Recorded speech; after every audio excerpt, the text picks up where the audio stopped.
देवा तुझ्याच साठी उघडून दार, वाट पाहून झाली पार।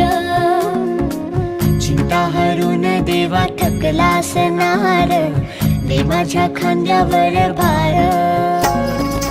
थोडा इथं टेकून जा, घास खाऊन माझ्या हातातला,